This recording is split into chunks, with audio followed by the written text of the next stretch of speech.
장로인 나는 택하심을 받은 부녀와 그의 자녀들에게 편지하노니 내가 참으로 사랑하는 자여 나뿐 아니라 진리를 아는 모든 자도 그리하는 것은 우리 안에 거하여 영원히 우리와 함께할 진리로 말미암음이로다.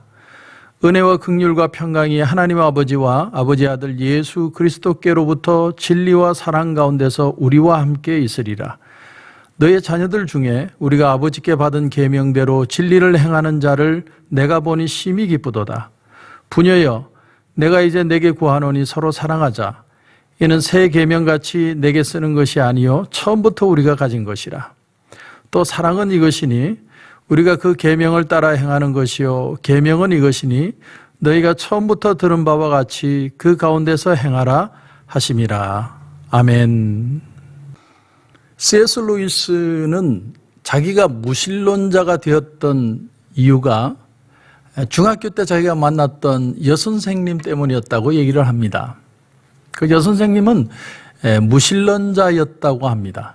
무신론자였을 뿐만이 아니라 아주 미신적인 그런 모습을 가진 그런 선생님이었는데 자기도 모르게 그 여선생님을 사랑하다가 그런 무신론과 미신론적인 것에 자기가 빠져들어갔다라는 거죠. 되게 신앙을 가진 사람들은 하나님과 진리에 대해서 알고자 하는 어떤 열렬한 희망이 있습니다. 정말 은혜 받고 나면 그 말씀을 더 알고 싶은 마음이 생기는 건 당연한 겁니다. 그런데 이 성경을 가만히 보면 성경에는 계명이 참 많습니다. 계명이 뭡니까? 하나님의 말씀을 실천하는 실제적인 내용들이죠. 우리는 성경을 통해서 교리와 실천을 배우는 겁니다. 다시 말하면 예수를 통해서 우리에게 이루어진 사실은 무엇이고 그것을 기초로 해서 우리가 어떻게 살아야 할 것인가, 그런 프랙티컬한 내용들이 나오는 게 성경이거든요. 근데 사람들은 이런 어떤 계명보다도 좀 더 심오하고 뭔가 더 깊은 얘기를 듣고 싶어 하는 마음이 있습니다. 그런데 이 초대교회 이단, 이 영지주의라는 이단이 있었는데 이 영지주의 이단이 뭐냐면 그 심오한 것을 알고 싶어 하는 사람들의 마음을 이용해서 주님의 사랑과 주님의 십자가의 그 구원을 이루심을 부정하게 만드는 그 이단들이 바로 영지주의였습니다. 그런데 오늘 본문을 보면 요한 이서는 사도 요한이 어떤 참 신앙이 좋았던 여성도가 있었는데 그 여성도가 그만 영지주의라는 이단에 빠져서 이 교회를 떠나게 된 거예요. 그런데 그 여인에게 보내는 편지의 내용입니다. 여인이라기보다는 어느 집사님이겠죠. 오늘 1절에 보니까 장로인 나는 이렇게 시작하는데 이 장로가 정말 사도 요한일까? 아니면 그 당시에 요한이라는 이름이 참 많은데 요한이라는 이름을 가진 어떤 장로였을까? 많은 신학자들은 이 요한이라는 사람은 바로 사도 요한을 가리킬 것이다, 그렇게 얘기를 합니다. 자, 그래서 1절을 다시 보면 장로인 나는 택하심을 받은 부녀와 그의 자녀들에게 편지하노니, 지금 이 부녀 그리고 자녀들, 그러니까 한 여집사님과 그 자녀들이 다 교회를 떠난 거예요. 그 다른 이단의 사상에 물들어서. 그러니까 교인들과의 관계도 서먹서먹해지고 당연히 요한과도 거리가 멀어질 수밖에 없죠. 그래서 이 영지주의를 따라서 옛날의 사랑과 신앙을 버린 그런 이 여집사에게 지금 요한 이서를 적게 된 겁니다. 그런데 우리가 때로 어떤 사람과 사이가 서먹서먹해지면 그 서먹서먹해진 관계를 회복하기 위해서 무조건 다짜고짜 그냥 팍 만나서 얘기하면 해결된다, 그것만이 방법은 아니라고 생각합니다. 때로는 어떤 글을 통해서, 어떤 편지를 통해서 마음속에 깊은 얘기들을 아주 이렇게 정리되어서 글을 적는 것이 우리의 마음에 더 큰 힘이 될 때가 있습니다. 마찬가지로 오늘 본문에도 요한과 지금 이 여집사님이 사이가 멀어졌습니다. 왜냐하면 신앙 안에서 잘 신앙생활 하다가 그 더 고상한 신앙 가지려다가 영지주의를 쫓아간 거예요. 이단에 빠져버린 겁니다. 근데 이제 설득을 해야 되는데 사도 요한이 깊이 기도하다가 이 방법을 어떻게 해결할 것인가, 그리고는 글을 적은 거죠. 그 글이 바로 요한 이서입니다. 근데 오늘 1절에 보면 이런 표현이 나옵니다. 내가 참으로 사랑하는 자. 내가 참으로 사랑하는 자. 저는 이 표현이 참 귀하다고 생각합니다. 여러분, 사람들이 문제를 해결하는 방법을 보면 항상 갑론을박입니다. 내가 맞으면 넌 틀리고 이런 논리로 접근할 때가 너무 많죠. 하지만 사도 요한은 가장 먼저 그 사람을 진심으로 사랑한다. 당신의 그 영혼을 귀하게 여기고 내가 당신을 위해서 지금도 기도하고 있다. 그런 마음으로 이 편지를 적고 있는 겁니다. 최근에 여러분들도 아마 TV를 통해서 다들 보셨겠지만 이 위안부로 끌려갔던 이용수 할머니, 그 할머니가 이번 주간에 2차 발표를 했습니다. 저도 그 내용을 거의 다 들어봤는데 제가 그 내용을 들으면서 마음에 어떤 생각이 들었냐면 참 이런 마음이 들었습니다. 정말 저 할머니의 깊은 마음의 상처를 누가 씻겨줄 수 있을까? 누가 과연 그 아픔을 만져줄 수 있을까? 그 생각이 자꾸 들고 그게 마음에 참 부담이 되었습니다. 오늘 요한은 참 귀한 걸 우리에게 가르쳐 줍니다. 내가 당신을 참 하나님 안에서 사랑한다. 이 말을 하면서 편지를 시작하는 겁니다. 사랑하는 마음으로, 사랑의 눈으로 보면서 글을 적는다는 거죠.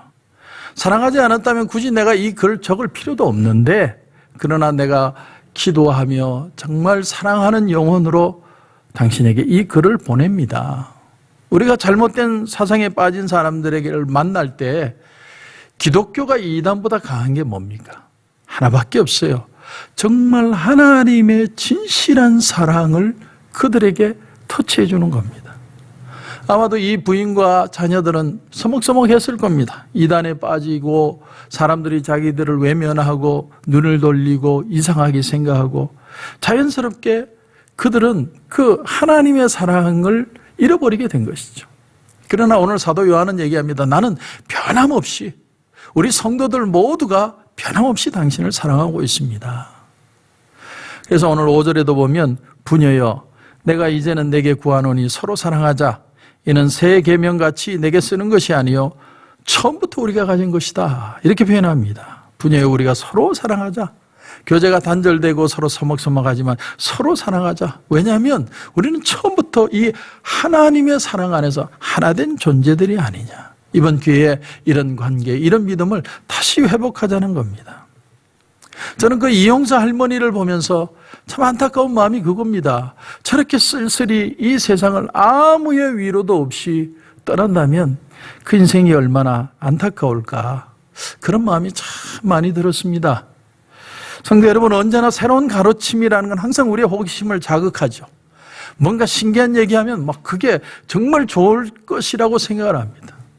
그러나 이 세상에 성경은 분명히 얘기합니다. 해 아래 새 것은 없다. 새 것은 없습니다. 다 그 얘기야, 그 얘기입니다. 시간이 지나보면 진리는 확연하게 드러나고 가짜 또한 확연하게 드러나게 됩니다. 그래서 오늘 사도 요한은 사랑을 되찾자는 거예요. 그 사랑이 무슨 사랑입니까? 하나님이 예수 그리스도의 십자가의 죽으심을 통하여 사랑하신 그 사랑을 다시 회복하자는 겁니다. 그래서 오늘 6절, 7절을 보면 또 사랑은 이것이니, 사랑의 내용은 이거라는 거죠. 우리가 그 계명을 따라 행하는 것이요. 그 계명이 뭐냐? 계명은 이것이니 너희가 처음부터 들은 바와 같이 그 가운데서 행하라 하심이라. 처음에 들은 게 뭡니까? 7절을 보면 미혹하는 자가 세상에 많이 나왔나니 이는 예수 그리스도께서 육체로 오심을 부인하는 자라. 그러니까 예수님이 이 세상에 인간의 몸을 입고 오시고 십자가에 달려 죽으셨다는 사실을 부정하는, 그게 이단이라는 거죠. 그게 미혹하는 거고 그것이 적그리스도라는 겁니다. 여러분, 이 가장 중요한 기독교의 핵심으로 결국 하나님이 사랑해서 우리를 회복시킨 그 사건을 마음에 받아들여야 된다는 거죠. 그게 기독교입니다. 여러분, 인간이 열심히 살면 좋은 세상이 되겠네. 그게 기독교의 핵심이 아닙니다. 주님은 우리에게 말씀하십니다. 너희로 영생을 얻게 하려 하심이라. 영생을 얻게 하고자 하는 그 의도하심을 가지고 하나님이 이 땅에 오셔서 십자가를 지셨다는 거예요. 그게 바로 예수 그리스도라는 겁니다. 여러분, 하나님으로부터 인간으로 오게 되면 거기에 많은 사단이 나오는 겁니다.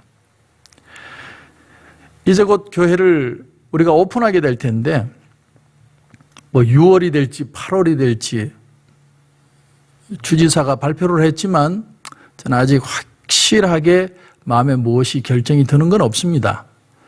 그런데 저희 우리가 먼저 조사를 해봤습니다. 1부, 2부, 3부로 예배를 나눠서 잠시 임시로 드릴 텐데 어느 예배에 참여하시겠습니까? 그런 질문을 드렸더니 이런 여러 가지 대답이 나왔습니다. 오픈해서 예배가 드리는 한 2주 후부터 나오겠습니다. 아니면 우리가 모든 게 다 해결이 되면 그때 나오겠습니다. 그런가 하면 당장이라도 교회가 오픈되면 나올 겁니다 하는 성도님들이 대부분입니다.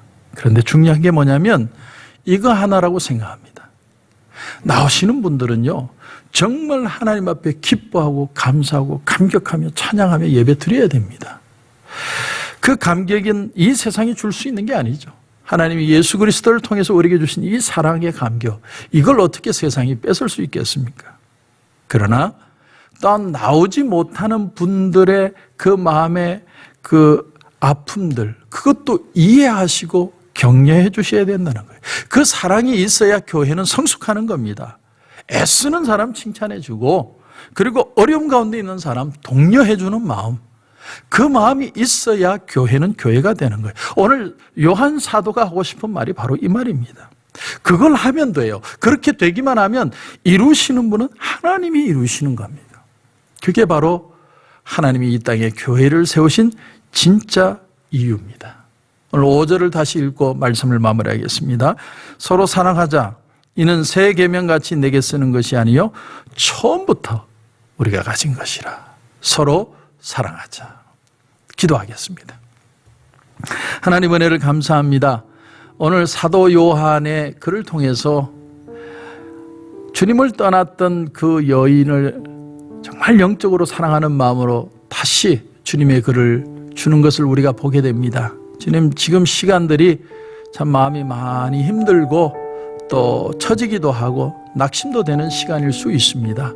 그러나 우리에게 주신 그 처음 받았던 사랑, 주님의 십자가의 사랑을 우리가 반드시 기억하게 하시고 그 사랑 안에서 상대방을 보고 그 사랑 안에서 서로를 기도해주고 그 사랑 안에서 서로 격려하여서 참 성숙하고 아름다운 교회가 되게 하여 주시옵소서. 주님 은혜 베풀어 주실 줄 믿고 예수님의 이름으로 기도드립니다. 아멘.